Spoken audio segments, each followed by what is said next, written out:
This week on the Computer Chronicles, a survey of cyber cafes. We'll take you to Harvard Square in Cambridge, Massachusetts to meet the founder of Cybersmith. We'll also visit a new internet cafe in San Francisco that's open 24 hours a day. We'll show you what there is to do in a cyber cafe. And we'll take you behind the scenes to show you the network that runs this cyber store in Boston. All this and more coming up next on the Computer Chronicles. Computer Chronicles is made possible in part by SoftSource Incorporated, publishers of Pro One software, educational software for young adults. And by Upside, the business magazine for the technology elite. Hi, and welcome to the Computer Chronicles. I'm Stewart Cheifet, and we're here in a cyber cafe. In fact, this one is called Cybersmith, and it's called that because the guy who owns it is named Marshall Smith, and that's the guy over here. Marshall, let me ask you about the cyber cafe thing. Why do people come here? What's the point in a cyber cafe? People come for lots of different reasons. The primary part of it is that people come to learn about the internet. What is it that's happening in technology? Other people come because they're already on the internet, but they're interested in what's new, what's happening, and then they want to be in a social setting. This is a way you can meet other people who are interested in computers, but it's also a way where you and your friends and your family can just come in and play with things. I mean, for example, one of the things I occasionally do is come here to fiddle with a game that I don't want to buy. You can find kiosks here that are loaded with very recent computer games that you can just try out for a few minutes for a few dollars and decide whether or not they're worth the effort. And there are a few things here I've seen and I've said, oh, I'm going to run right out and buy that. And then there are other things where you look at it and go, nope, sorry. All right, so you get newbies here, plus you get technophiles, both kinds of people? Sure. We were amazed at how many technophiles we have. We thought it would be mostly newbies, but the computer literate person is very interested in getting out and seeing what other people are doing. A place, for example, like this one, has all kinds of very advanced books on the subject and an opportunity for you to try out various kinds of software. But that same thing makes it attractive to somebody who doesn't know what he's doing. You can pop down here, spend a few bucks, play around, see if you like to work on Macintoshes or Windows machines, and it's a good way to sort of get an introduction. All right, now I said one of the reasons people come here is to socialize. I mean, the image of the guy on the net is sort of this loner, just him and his computer. But people actually, I mean, is this a pickup place? You have guys and girls and they meet each other and so on? Well, I think that's the remarkable thing about the internet, is that it takes the world of technology out of the one person, one computer, and opens up the rest of the world to everybody. We were voted the best first date in Boston, so that there is a social atmosphere feeling to it. Or is this kind of a Cheers with terminals? Is that what goes on? Yeah. Well, I guess Cheers, if we could do as well as Cheers, I think we'll be all right. All right, so you do have women come here in addition to men. Now, what do most people do when they come here? In this store, I think the primary thing is that people will sit down at the internet, play with the internet, see what's happening, see what they can find, browse, or some will have a specific purpose. And you got these creativity stations here too. What's that about? That's where you can take a digital portrait of yourself, you can morph it, you can change it around, and then you can print it out on a t-shirt, on a mouse pad. People love that. You get to try software very cheaply. You get to see what other people are playing. You get to look at the books that are on display. And also, sometimes I come here because you can get a really nice cup of coffee. You know, it's really great. It's flavorful and rich and very strong, and it keeps you awake all day long. All right, now you call this a store, so I mean this is really more cyber and less cafe than the usual cyber cafe, isn't it? A cafe, a cyber cafe most often is a cafe that has some internet stations. We like to think of ourselves as a technology store with a cafe to set the atmosphere for the technology. So you sell software, you sell books, you sell all that kind of stuff. Sure. And you sell time on the terminals. Time is our primary product. Yeah. And then we also sell a lot of the t-shirts and the sweatshirts, as I said. All right, now before. if you are a newbie and you come here, you've got these people called technosmiths that can actually give you live, real human help here? The technosmiths will show you around, tell you what's happening in the store, and then when you sit down, they're always around to give you a hand if you need help. We also have one-on-one classes where you can learn about the internet, you can learn about technology. It's kind of a store for all purposes. All right, you got all kinds of terminals here, and I see keyboards and monitors, but I don't see a real computer anywhere here. Why is that? When I first talked with our architect, I said that I wanted it to be as non-intimidating as possible. Hide the CPUs, put the monitors in stained wood, give us cushioned seats, give it a friendly, welcoming atmosphere. And keep people away from those floppy drives, right? You don't want them sticking discs in there. And it seems to have worked. I mean, people really like the store. There are some cyber cafes where they have the CPU, the box sitting right in front of you. For example, the one I mentioned in Chicago, I came there because I could take my floppy with me. I had a laptop at home, and I just take the floppy with me, stick it into their CPU, download my mail. Here, you can't exactly do that because they don't give you access to the box. They don't want you messing with it. So that varies from place to place. Well, now, one of the reasons you come to a cyber cafe is to play with cool new stuff that you can't otherwise see. Well, one thing I'd like to get my hands on is the new 64-bit Nintendo. We're going to play with one here in just a minute.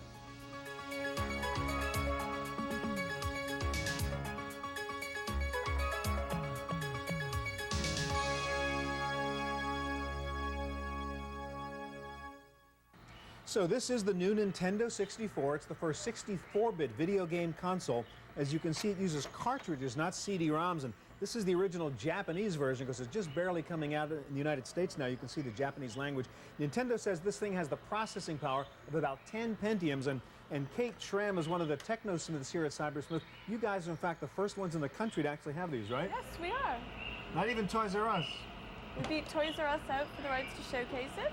Okay, so you can play the Nintendo 64 here, and the first game coming out with it is, of course, the 64-bit version of Mario. And show us what's different about this.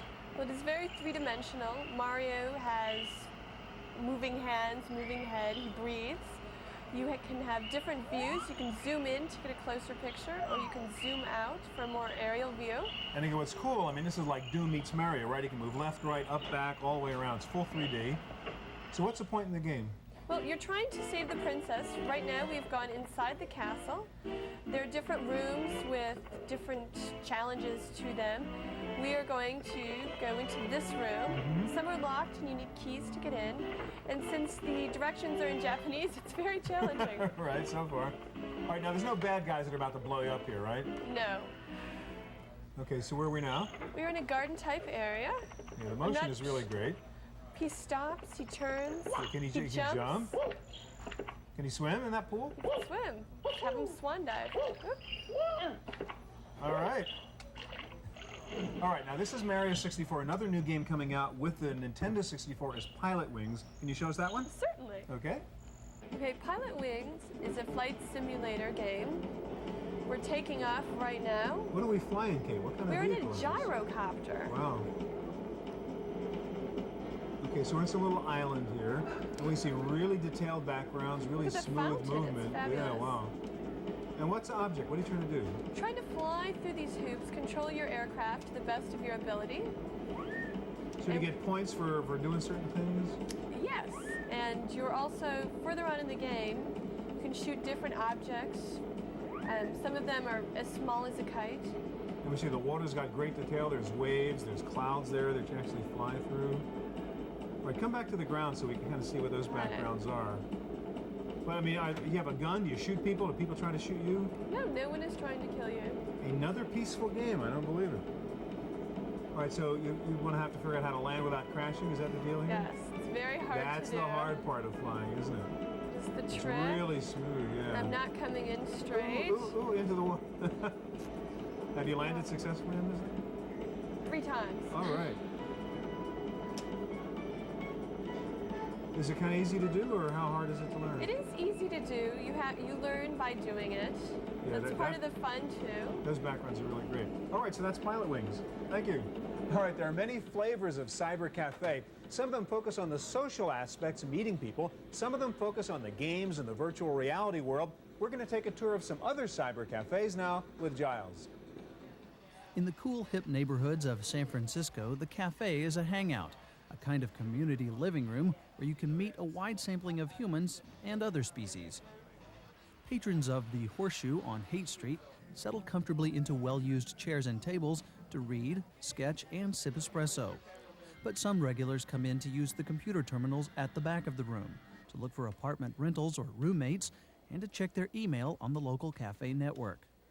San Francisco's newest cyber cafes have a very different look, and computers are much more a part of the decor. At CoffeeNet in the Soma district, local workers from Multimedia Gulch come in to meet friends, to eat lunch, and to surf the World Wide Web. It's where the social animal meets the digital animal. What we decided is that we wanted a social arena where people could come in and have some fine foods, an upscale type of environment, an alternative to, say, bars, as well as having, the internet access where they could enjoy going out and sharing some of their finds with some of their friends, that type of environment. CoffeeNet's clever arrangement of tables and terminals tends to foster group use of the PCs, but the owners are still searching for exactly the right formula. We've been watching people, and there seem to be two groups, the type of people that come in and they're a one-on-one with the computer, and yet of late we've been seeing the people coming in and bringing friends and saying, hey, come on over and see what I found, it's really great, this type of thing. A few blocks away in Multimedia Gulch, an old commercial space has been transformed into a high-tech candy shop. At the 24-hour Internet Alfredo, it's a short walk to the espresso machine, but the path takes you by a lavish collection of expensive hardware. The cafe's owners are keen to create a lively social environment, even throwing parties for the locals. But they are just as serious about attracting serious computer users.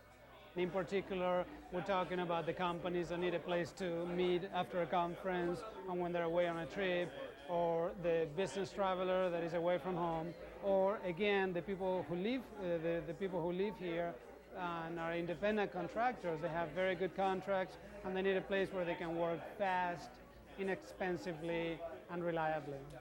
There are no leashed lizards at Internet Alfredo, but all the new cyber cafes are still learning how to mix the social and the digital, even if they sometimes seem contradictory. Not at all. On the contrary, they complement each other. How? Huh? How? That's a good question. For the Computer Chronicles, I'm Giles Bateman. We're here at one of the creativity stations at Cybersmith, and here to help us out is one of the techno-smiths, and Vanessa Fernandez is going to help us. What can I do here, Vanessa? Well, first you can make your own screensaver, you can make your own digital portrait, your own video greeting card, your own personal web page, or you can just draw. Okay, all using a picture of me we can take right here? Absolutely. Let's do it. Okay, so what do we do? So you selected the digital portrait. Yes, you can make your own mouse pad, your own t-shirt. Okay, and what's the software we're going to use here that you're loading? It's a mixture of Dabbler and Adobe Photoshop. It's a custom design program by Cybersmith. Okay, and there it is. Okay, there you are. What do I do? I want you to look up at the lens. I have to mug this camera? Am I getting about here? And I want to see some teeth. Right. I like that. What a smile. You did it. Okay. All right. Can you make me prettier? That's what I want here. Well, do you want to be black and white? It might help. Yeah, maybe all black wouldn't be bad. Let's start out and see what happens. All right, so you can apply all those different filters, huh? Yes. Oh, I like that. That's not so bad. Okay. Now, background? I'm going to give Stars. you some color. Yeah, put me out in space. Okay. I like that idea. Oh. We didn't quite get into space. Oh, that looks nice. You like that, though? Yes, I do. All right, we'll try. Gives you a classic look. I'm going to send it to the print counter. All right, send it to the print. So to get my mouse pad now, we have to go over to the print counter? Exactly. Let's go do it. Okay. Okay, we're here at the print station with Vanessa. What do we do next? Okay, I'm going to enlarge your picture. Okay, so there's a picture we just took. And so you're bringing it over to your software that you're going to print from? That's right. So I'm sending it to the printer right now. So what would you like? We're going to do a mouse pad, okay? Okay, mouse pad. No problem. F4 is mouse pad. F4. And print. That's right. It's printing right now. You can see. All right, so there's our printout. Yes, it is. And what do you have to do now, Vanessa? I have to cut it out along the image so it fits on the mouse pad. Okay, so you're going to make it a size that will print out onto that mouse pad. Exactly. And this is the real high-tech cutout system here. That's right. I'm an expert. I think I see a need for another invention, Vanessa. What would that be? A photo cutter, an automatic photo cutter. And that's a special kind of paper, huh? Yes, it is. This is all shiny? It's transfer paper. Okay, makes sense because you're going to transfer it to a mouse pad. That's right. go. All done. Okay, so what do we do now? Well, now I have to get your mouse pad. Here we go. Center it.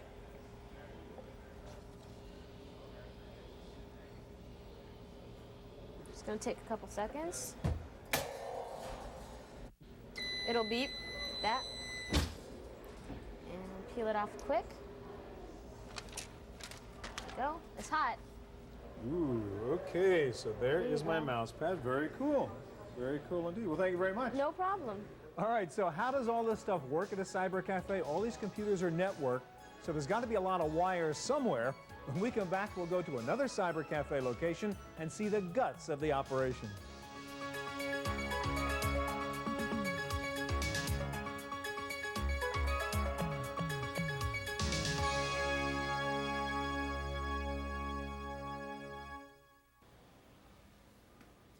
Behind every neat networked desktop PC is usually a very messy wiring closet like the one we see right here. In fact, where we are right now is Network Central at a cyber cafe in Boston. And the guy who put all this together is Bill Haw of Digital Equipment Corporation.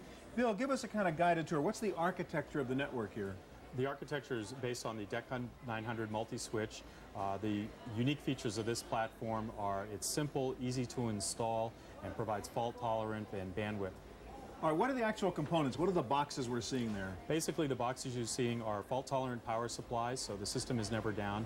You're seeing Ethernet repeaters, which are aimed at connecting every machine here, every computer here, 50, 60 computers, all the virtual reality machines, everything's on the network. That's the nerves. Ethernet switching, which provides a lot of bandwidth for this environment so that I can continue to grow the applications, and internet access through a roundabout router, which provides T1 and ISDN backup. What were the special issues in putting together a network for this cyber cafe environment? And you have to kind of make it idiot-proof because you don't know who's going to be using these terminals? Well, we don't think there are any idiots coming here. We think they're curious users. And so that means that they're interested in exploring things. They're interested in exploring the software environment of the internet and on the PCs and Macintoshes. That means Cybersmiths pays attention to the software environment to keep it clean and make it reliable. It has to provide service all the time because users expect that when they come in. We pay attention to providing them features in the network products should that somebody unplug a wire, one of those curious users, that won't perturb other users on the network. Or you're talking about the curious user. What about the guy who may have a little hacker instinct in him, comes in here, sits down at a terminal? Can he get inside and do damage to the network or to somebody else's terminal? The network is viewed as a utility here so that that can be managed and controlled by the Cybersmith staff, but that users on the network wouldn't perturb the facility. In the same way, you don't expect your telephone to be able to crash the phone network. Okay, thank you very much, Bill. All right, that's a look at the network. One thing we haven't looked at yet is the virtual reality here at a cyber cafe. That's really one of the cool things where you put on the goggles and go gaming in a virtual world. We had Giles check that out. Sitting in front of a computer game can be exciting if you stretch your imagination, but it's only a two-dimensional experience. The next step for the serious game player is to break through that barrier into 3 dimensions. And some of the new simulation and virtual reality systems do just that. The Experience system from Ferris Productions is a VR simulator featuring a specially designed chair that creates a sensation of floating. The headset is more of a sensory device than a game environment as players travel through different surroundings enhanced by 3D sound effects and synthetic odors. The more traditional VR headsets, like this Virtuality Viewer, still rely on shoot-to-destroy games, and they are still very popular. All right, you're going to be stuck in a video game. This game is called Missile Command. What it is, the missiles are falling from the sky, and you want to shoot them before they hit the ground. All right, you have unlimited lasers, but you only have 10 missiles, so you want to use those cautiously. So here's the gun. What you want to do is hold this down the whole time. These are your lasers. Well, computer games, it's not like virtual reality, you know what I'm saying? It's cooler because you can see everything, and when you look around, you can look, you look this way, and it looks that way. But on a computer, you just like look at one thing, and your eyes start to water because you're just sitting there, and then your back hurts because you're just sitting down all the time, you know what I'm saying? Sports simulation games use a different approach by adding the physical sensation of movement. Alpine Racer, a ski simulator, uses glow shading to add fog, ice, and snow over the 3D graphics. As in real life, players must use the edges of their skis to maneuver the turns. Still, there are a few subtle differences. I think the slopes are slightly more intense in this video than they are in life, and actually they go by faster. It seems faster, actually. It's not as cold. I've never skied before, so this is my first time to play the game, and I think basically it's easier to control. Picture-perfect golf relies on thousands of photographs from courses around the world to bring the feel of the outdoors indoors. The game's electronic golf club reproduces the weight and feel of an outdoor club, and virtual golfers play directly to the screen, not through an animated figure. Is it a cafe, a computer center, or a VR playground? That may be the biggest question facing cybercafe owners and visitors. But until customers show a clear preference for one or the other, cybercafes may have to offer a taste of all three. For the Computer Chronicles, I'm Giles Bateman. What else can you do in a cyber cafe? Well, you can buy lots of neat stuff. They have computer magazines, all kinds of computer books, and they also have computer software. What's really cool here is not only can you buy computer software, you can actually try it before you buy it. And this is one of the CD-ROM demo stations here, and Chad is another technosmith who's going to help us. Chad, if I wanted to find out if I like the Dig and whether or not to buy it, show the game to me. How do I run it here? Well, the Dig is a classic-style science fiction story where you command a team of NASA astronauts to take the shuttle up to investigate an asteroid that's on its way to impact the Earth. After they shift its course away and start investigating it, it turns into a giant spaceship which takes them light years from home to an alien planet, and that's when they have to try and figure out how to get home. And that's when the story really begins. I like it. My kind of game. All right, thanks a lot. All right, there are other things you can do here in a cyber cafe. They have, for example, T-shirts and hats and sweatshirts with computer-related themes on them. Also, you can go over here and play networked games like Doom and Descent with other people in the cafe, or other people around the world for that matter. In fact, what do most people come to a cyber cafe for? To log on to the internet. All right, you've just logged on to the internet here. Now let me ask you, how do you do this at a cyber cafe? I mean, how do you pay for it? Well, everything runs on a cyber card, which operates all of our computers here. So you're basically buying a certain amount of time, and that gets, what, recorded on mag stripe on the card? Yeah, it's kind of like a debit card, and we've got a magnetic stripe, and you just put it into the reader and swipe, and you're ready to go. And so you got an hour's worth of net time or something like that. All right, now let me ask you, do I have to have my own internet account to do this, or can anybody walk in off the street and use one of your accounts? Anyone can come in and get a cyber card. Now, what's really cool about logging onto the net or the web here is it's really fast compared to at home, right? Right. We use T1 fiber optic cables, and they're 52 times faster than 28.8 modems, which is what most people have in their home computers. So here I don't have to sit and wait No all waiting, the time. usually, no. All right, what's the website you're looking at right now? It's a hot one this week. It's Escape from LA. This is the official site of the movie. And just by clicking on the picture here, we can go to an interactive game, or we can look at videos of the movie or listen to music from the soundtrack. All right. Well, that's our look at cyber cafes on this week's Computer Chronicles. We'll be back again next week with more of the latest on personal computers and the internet. I'm Stewart Cheifet. We'll see you here next time. Computer Chronicles is made possible in part by SoftSource Incorporated, publishers of Pro One software, educational software for young adults. And by Upside, the business magazine for the technology elite. To order a videotape of this program, call 1-800-916-PCTV. Please ask for tapes by show number and title. And for more help in keeping up with the fast-changing world of personal computing, order the Cheifet letter. Each month, Stewart writes in detail about topics covered on Computer Chronicles and includes his commentaries on the technology that directly affects how you use your computer. To subscribe or for a free trial issue, call 1-800-916-PCTV. The Cheifet letter, your solution to information overload. For more information on anything you've seen on today's program, check out our website at www.pctv.com. Here's the gun. What you want to do is hold this down the whole time. These are your lasers. It makes no difference. These are your missiles, though. Those be very careful with. You want to save those for the big mosquitoes and for the big airplanes. It'll let you know, because as soon as I put the mask on you, you'll get the full rundown. You'll get the directions for those, okay? Turn, you take your gun, you just kind of turn it back and forth like this. Like I said, you'll get the full rundown after we put the mask on you, okay? Super. So why don't you hop up in here. I'll help you put the mask on. You want to look this way. Over here, this is going to focus. There's one for each eye, okay? So I'm going to put it on over your eyes and ears. Here we go. Is it over your eyes? Yep, pretty much. Okay, let me know when it's nice and tight. That seems fine. Okay, is it focused at all? Pretty good. All right, just in case you want to change it, with your hands, just need to turn those. Yep. Okay. Okay, you all set? Yep, I guess so. All right, here's your gun. You this finger or this finger right in here. Okay, I'm gonna start up the game.